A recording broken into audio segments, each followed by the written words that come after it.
Hey everybody, welcome to JLB Sports TV. I'm Justin Block, and I just want to make a quick little video touching on the fact that Chelsea have just sacked their manager Carlo Ancelotti. Chelsea obviously had a disappointing season by their standards. They were ousted from the Champions League, they didn't win an FA Cup, they didn't win a Carling Cup, and they finished second in the Premier League with a kind of lowly 71 points, I believe. Not really up to snuff, considering last year they did the historic Premier League and FA Cup double.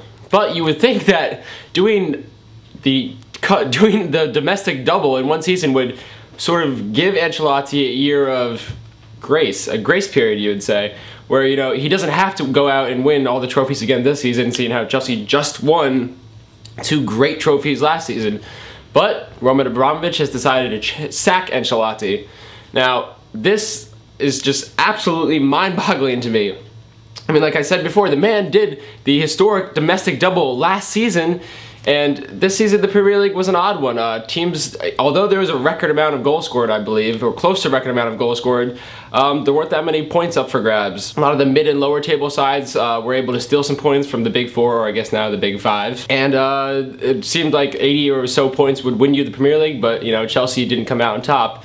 And this is after they had like a completely tumultuous winter, and they were even in position to win the Premier League if they had defeated Manchester United a couple weeks ago. Now, to me, this just speaks of an organization that is very, very reckless, very impulsive, and frankly stupid. They obviously panicked into signing Fernando Torres for £50 million back in January, but they probably could have had him for almost half of that during the summer. And as we all know, the Fernando Torres signing ended up to be one of the biggest busts of the Premier League. It was kind of like fitting a square peg into a circle. They already had Anelka, they already had Drogba.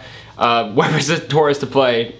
Didn't really get much burn at the end of the season. He only finished with 1 goal for Chelsea, and that was against last place West Ham, or last place at the time, West Ham. It's also funny that in the same week they loaned Daniel Sturridge out to Bolton, and he finished as one of their top scorers for the season. I believe he had 9 goals to finish the year. But I've said this before in previous videos last year, one of the most important parts to being a good football club is having a cohesive manager.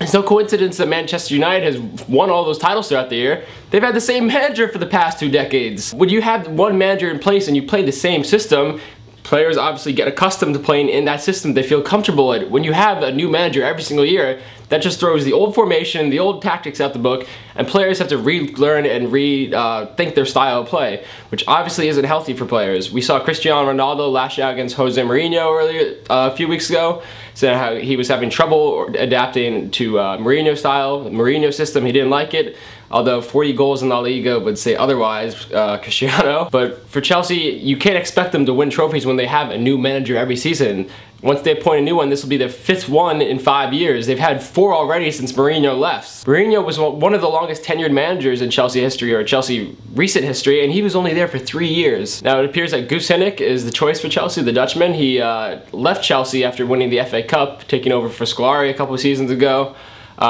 For some reason, everybody at Stamford Bridge has some complete fascination with him, even though Ancelotti won the Premier League and the FA Cup in one season. Hiddink only won the FA Cup, but it seems like everybody there loves him, absolutely loves him, and he's the choice to come back. Ever since he left Chelsea, it always seemed like he, you know, was still wanted there. He's now managing for Turkey. I don't know if he'll come back. Nobody knows if he'll come back. The reason why he left Chelsea is because he, you know, wanted the Turkish job. He didn't really want to get into club football anymore.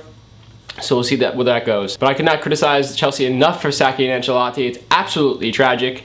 The man just won you a domestic double last year. He placed 2nd in the Premier League this year, which is a strong showing. Disappointing, yes, for Chelsea's fans, but a strong showing.